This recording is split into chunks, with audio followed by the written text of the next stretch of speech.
ఓం మహాగణాధిపతయే నమః. ఓం గురుభ్యో నమః. ఓం శ్రీమాత్రే నమః. పరమేశ్వర స్వరూపమైనటువంటి జ్యోతిష, వాస్తు మరియు ఇతర అనేకమైనటువంటి శాస్త్రములను మనకు అందించినటువంటి మహర్షులకి నమస్కారం.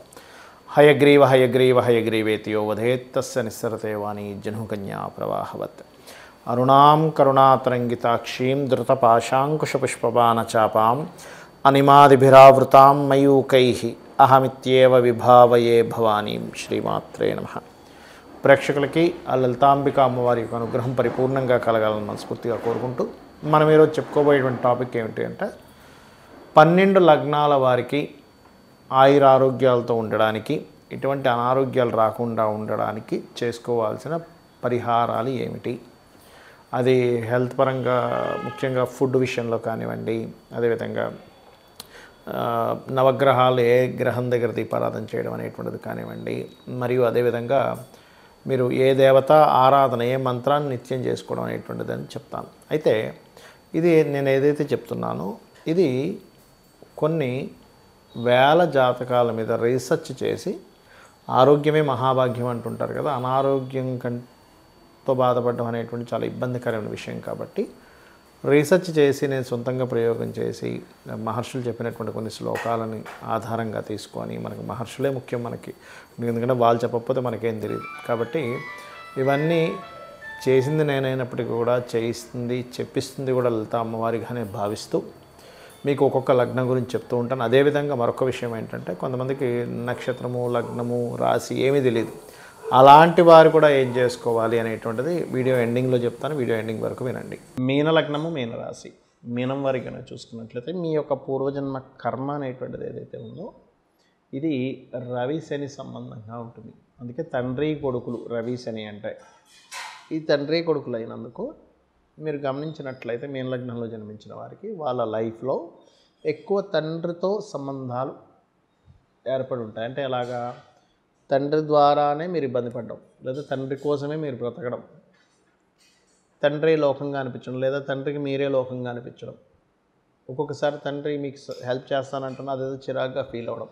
అంటే ఒక లైఫ్లో చెప్పుకోవడానికి అబ్బా మా నాన్నగారు ఇలా చేసేవారనో, లేకపోతే నేను మా నాన్నగారికి ఇలా చేశానో, అది సాక్రిఫైస్ కానివ్వండి, ఇబ్బంది కానివ్వండి, అంటే ఒక పర్సన్తో పర్టికులర్గా ఉండేటువంటిది ఎవరు అంటే తండ్రి కారకత్వం ఉంటుంది మీన లగ్నం వారికి.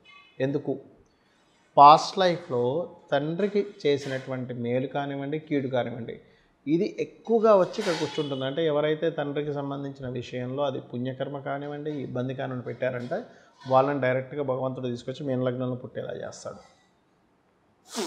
మరి మీకు ఆ పూర్వజన్మ కర్మ తగ్గాలంటే ఏం చేయాలి? పర్టికులర్గా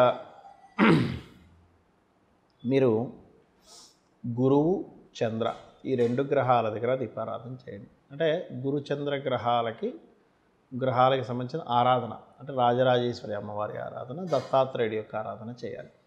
మరి దీపారాధన వేటికి చేయాలి అంటే ముఖ్యంగా రవి శని గ్రహాల దగ్గర దీపారాధన చేస్తూ గోవులకి గోధుమ రవ్వ మరియు బెల్లము ఎక్కువగా తినిపిస్తూ ఉండండి. పొరపాటును కూడా తండ్రి లేదా తండ్రి తరపు వాళ్ళతో ఎక్కువ గొడవలు పెట్టుకోకండి. ఎందుకంటే ఎప్పుడు కూడా అది యాక్టివ్ అవ్వడం అనేటువంటిది ఆ గొడవల ద్వారా యాక్టివ్ అవుతుంది. చూడండి, ఒక వెహికల్ ఉంది, స్టార్ట్ అయినప్పుడు చిన్న స్పార్క్ వస్తుంది దాని దగ్గర, ప్లగ్ దగ్గర, ఆ స్పార్క్తోనే అది స్టార్ట్ అవుతుంది. అట్లాగే మీ పూర్వజన్మ కర్మ కూడా ఏదైనా ఒక విషయం యాక్టివ్ అయ్యి అక్కడి నుంచి మొదలవుతాయి. చిన్నదే స్టార్ట్ అవుతుంది ఎప్పుడైనా ఏదైనా గొడవైనా కానీ. ఆ చిన్నది ఎక్కడి నుంచి అవుతుందంటే తండ్రి కొడుకుల మధ్యన ఉండేటువంటిది దీని ద్వారా స్టార్ట్ అవుతుంది. అలాగే మరొకటి ఏంటంటే ఈ శని కనుక పూర్వజన్మ కర్మకారకుల్లో రవి శని అనుకున్నాం కదా, శని కనుక బాగున్నాడు అనుకోండి, ఇంపోర్ట్ ఎక్స్పోర్ట్ బిజినెస్ల ద్వారా బాగా కలిసి వస్తుంది వీళ్ళకి. అదే రవి కనుక బాగున్నాడు అనుకోండి, తండ్రి వీళ్ళకి రుణపడి ఉన్నాడని అర్థం. రవి పాడైతే తండ్రికి ఈయన రుణపడి ఉన్నాడు, రవి కనుక బాగుంటే తండ్రి ఈయనకి రుణపడి ఉన్నాడు. ప్రతిసారి తండ్రితో ఇబ్బంది రావాలని లేదు, తండ్రి ద్వారానే కలిసి వస్తుంది. కొన్ని జాతకాలు చూసినప్పుడు ఏంటంటే తండ్రి కొన్ని కోట్ల రూపాయలు సంపాదించి పెట్టేస్తే వీళ్ళు హ్యాపీగా కాలు మీద కాలు వేసుకొని జీవితాలు గడిపేసింది జాతకాలు మీన లగ్నం చాలా చూశారు. అదే రవి పాడైనప్పుడు తండ్రి వ్యసనపరుడు అయిపోయి ఆయన ఏం పట్టించుకోకుండా, ఇల్లును పట్టించుకోకుండా ఉంటాయి, ఈయనే ఇల్లుని చూసుకోవాల్సిన పరిస్థితి, అలాంటివి చూశారు. అంటే ఏమిటి ఇక్కడ మీకు పూర్వజన్మ కర్మ ఏ రూపంలో వచ్చి కనెక్ట్ అవుతుంది ఈజ్ మోస్ట్ ఇంపార్టెంట్, గుర్తుపెట్టుకోండి. ఇక మీరు ఈ ప్రభావం తగ్గడానికి వీలైనంత మటుకు ముత్యాలకు సంబంధించినవి కనుక వేసుకున్నట్లయితే కూడా రుణరోగ శత్రు బాధలు తగ్గుతాయి. అదేవిధంగా ఎక్కువ రోగం ఉందండి, ఎక్కువ ప్రభావం ఎక్కువ ఉంది అన్నప్పుడు పాయసాన్ని నైవేద్యంగా పెట్టడం అమ్మవారికి, అందులో ముఖ్యంగా అన్నపూర్ణ అష్టకం చదువుకోవడం లేదా రాజరాజేశ్వరి అమ్మవారి యొక్క ఆరాధన చేయడం ఖచ్చితంగా మీకు ఈ యొక్క హెల్త్ ఇష్యూస్ నుంచి, రుణాల నుంచి, శత్రుత్వాల నుంచి బయటపడేస్తుంది. ఇంకా మెడిటేషన్ చేసుకుంటే ఇంకా బాగా పనిచేస్తుంది. ఇక్కడ ఏంటంటే ఎప్పుడు కూడా మనం ఇందాక నేను చెప్పినటువంటి దీంట్లో పంచమం ఈజ్ మోస్ట్ ఇంపార్టెంట్. పంచమం ఏంటి? ఇమ్యూనిటీ అని చెప్పానండి మీకు. రోగస్థానం, రుణ రోగ శత్రు స్థానాలు 6వ స్థానం. అదేవిధంగా రోగాన్ని తగ్గించేటువంటి స్థానం ఎలా అయితే పంచమ స్థానం అవుతుందో ఇమ్యూనిటీ స్థానం, ఇమ్యూనిటీని తగ్గించే స్థానం 4వ స్థానం. అందుకే చూడండి, ఇంట్లో ఒక దగ్గర అలా ఉండిపోకు. 4th హౌస్ అనేది కూర్చోవడం అనమాట. అంటే ఏమిటి? ఒక దగ్గర అలా కూర్చుండిపోయి ఉన్నా కానీ మనకి హెల్త్ ఇష్యూస్ వస్తుంటాయి, నడవాలి అంటూ ఉంటారు. ఆ రకంగా మీరు ఒకటే గుర్తుపెట్టుకోండి, మీరు ఎంత వాకింగ్ చేస్తూ ఉంటే ఫిజికల్గా అంత ఆరోగ్యం. Point number 1. రెండవది ఏమిటి అంటే నక్షత్రము రాశి ఏమీ లేదనుకునేటువంటి వారు ఖచ్చితంగా సూర్య నమస్కారాలు ఎక్కువగా చేయండి, సూర్యుడి యొక్క పోస్టర్స్ ఎక్కువగా చేయండి. మూడవది, ఇక్కడ ఒక్కొక్కసారి ఏమవుతుందంటే మనం ఎంత పంచమాధిపతిని తీసుకున్నా ఈ పంచమాధిపతి వెళ్ళి మరొక గ్రహంతో కలిసి ఉండి వాళ్ళ యొక్క పర్సనల్ చార్ట్ ద్వారా మారిపోతూ ఉంటుంది. ఇందాక నేను చెప్పినట్టుగా ఇప్పుడు మేషానికి సింహం మన రవి అని చెప్పుకున్నాము, వృషభానికి బుధుడు అని చెప్పుకున్నాము, మిథునానికి శుక్రుడు అని చెప్పుకున్నాము. ఇలా ఒక్కొక్క దానికి పంచమాధిపతి చెప్పుకున్నాం. అలాగే షష్టమాధిపతి ఎవరు అని తెలుసుకున్నాం. కానీ ఇక్కడ ఏమవుతుందంటే సమ్ టైమ్స్ ఈ పంచమాధిపతి ఇమ్యూనిటీ ఇవ్వవలసినటువంటి కారకుడే గనక మీకు వక్రించిన నక్షత్రాల్లో, గ్రహ నక్షత్రాల్లో లేదా వక్రించిన ప్లానెట్స్తో కనెక్ట్ అయి ఉన్నప్పుడు ఏమవుతుంది, దాన్ని ఆటో ఇమ్యూనిటీ డిజార్డర్ అంటారు. అంటే వాళ్ళ ఇమ్యూనిటీయే వాళ్ళ మీద దాడి చేస్తుంది. అప్పుడు అర్థం కాదరే ఏంటి ఇట్లాగా. అప్పుడు మనం ఏం చేయాలంటే అది ఏదైతే దాడి చేస్తుందో దానికి కూడా దానం ఇవ్వాల్సి వస్తుంది. ముఖ్యంగా 6వ స్థానాధిపతి ఎవరైతే అయ్యారో మీ లగ్నం నుంచి వాళ్ళకి దానం ఇవ్వడము, 5వ స్థానానికి సంబంధించిన మంత్ర సాధన చేసుకోవడం చేయండి. ఇందులో సమ్ టైమ్స్ పాపగ్రహ మధ్యన ఉంటుంది. ఒక్కొక్కసారి ఏమవుతుంటుందంటే అగ్నితత్వ రాశుల్లో ఉంటాయి కాంబినేషన్స్ అన్నీ. అలాంటప్పుడు హోమాలు చేయడం ద్వారా తగ్గుతుంది. భూతత్వ రాశుల్లో ఉన్నప్పుడు ముఖ్యంగా మీకు దానం ఇవ్వడం ద్వారా తగ్గుతుంది. వాయుతత్వ రాశుల వల్ల పర్టికులర్గా మీరు స్తోత్ర పఠనం ఏదైనా చాంటింగ్ చేయడం ద్వారా తగ్గుతుంది. జలతత్వ రాశులు తర్పణాలు, అభిషేకాలు చేయడం ద్వారా తగ్గుతుంది. మనకి అగ్ని, భూ, వాయు, జల, మేషము, సింహము, ధనస్సు అగ్నితత్వ రాశులు, వృషభము, కన్య, మకర రాశులు భూతత్వ రాశులు, మిథునము, తుల, అదేవిధంగా కుంభము వాయుతత్వ రాశులు, కర్కాటకము మరియు అదేవిధంగా మనకి జలరాశులైనటువంటి వృశ్చికము, మీనము అనేటువంటివి ఏవైతే ఉన్నాయో ఇవి జలరాశులు అవుతాయి. అంటే అగ్ని, భూ, వాయు, జల మేషం నుంచి వరుసగా తీసుకుంటే అగ్ని, భూ, వాయు, జల వరుసగా అవుతూ ఉంటాయి. అంటే మేషము, వృషభం, మిథునం, కర్కాటకం, అగ్ని, భూ, వాయు, జల. మళ్ళీ సింహం, కన్య, తుల, వృశ్చికం, అగ్ని, భూ, వాయు, జల. ధనస్సు, మకరం, కుంభం, మీనం, అగ్ని, భూ, వాయు, జల ఇలా తీసుకోవాలి. అయితే ఇక్కడ కొన్నిసార్లు మీకు దాన సంబంధించినవి అవనప్పుడు దానము వీటన్నిటితో కూడా ఇంకా సరిపోదు. ఎందుకంటే పూర్వజన్మ కర్మ వల్ల మనకి ఇది వస్తూ ఉంటుంది అనారోగ్యం అనేటువంటిది. అంటే పూర్వజన్మ కృతం పాపం వ్యాధి రూపేణ పీడితం.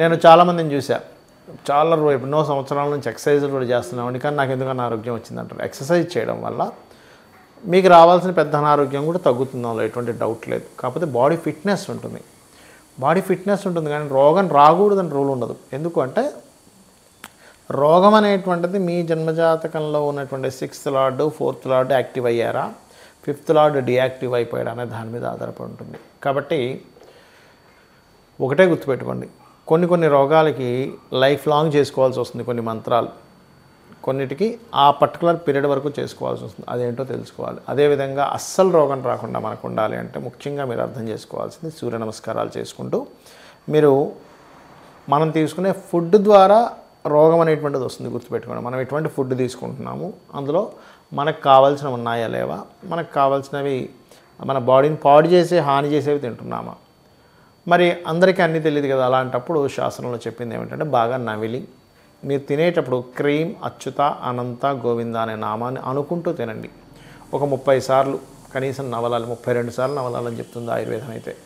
కాబట్టి ఇచ్చేయండి. అదేవిధంగా మరొక విషయం ఏంటంటే, ఈ కొంతమందికి దానాలు ఇవ్వలేని వాళ్ళు ఉంటారు. ఏమండి మేము దానం ఇవ్వలేను, నా దగ్గర డబ్బులు లేవు కానీ అనారోగ్యంతో బాధపడుతున్నాను అనుకునేటువంటి వారు ఓం సర్వవ్యాధి ప్రశమని సర్వమృత్యు నివారిణి అగ్రగణ్య అచింత్య రూప కలికల్మషనాశిని అయి నమః చేసుకోవాలి. చేసుకుంటూ ఉంటే ముఖ్యంగా ధ్యానంలోకి వెళ్ళి శ్వాస మీద ధ్యాస, అంటే ఇక్కడ కాన్సన్ట్రేషన్ చేసినట్లయితే శ్వాస మీద ధ్యాస ఆటోమేటిక్గా కనెక్ట్ అవుతుంది. ధ్యానం అనేటువంటిది పంచమ స్థానానికి సంబంధించింది, మంత్రం అనేటువంటిది పంచమ స్థానానికి సంబంధించింది. అదేవిధంగా మీరు ఏదైనా చాంటింగ్ చేస్తున్నారు పంచమ స్థానానికి సంబంధించింది. కాబట్టి ఏంటి, ఈ ధ్యానము మంత్రం ఇవి చేయడం ద్వారా కూడా మీకు చాలా మటుకు పూర్వజన్మ కర్మలు దగ్ధమవుతాయి. అందులో ముఖ్యంగా లలితా సహస్రనామాలు, సూర్య నమస్కారాలు, మీకు దగ్గరలో ఆలయం ఏదైనా ఉన్నట్లయితే ఆ యొక్క ఆలయాలకు వెళ్ళి అక్కడ మీరు ఏదైనా సరే మీకు తోచినటువంటి పరిహారం చేయడము, అంటే అక్కడ మీరు సేవ చేయడం ముఖ్యంగా చేసినట్లయితే ఖచ్చితంగా మీకు ఉన్నటువంటి అనారోగ్యాలు తగ్గాలని, అమ్మవారు మీకు తగ్గించాలని మనస్ఫూర్తి కోరుకుంటూ శ్రీమాత్రే నమః.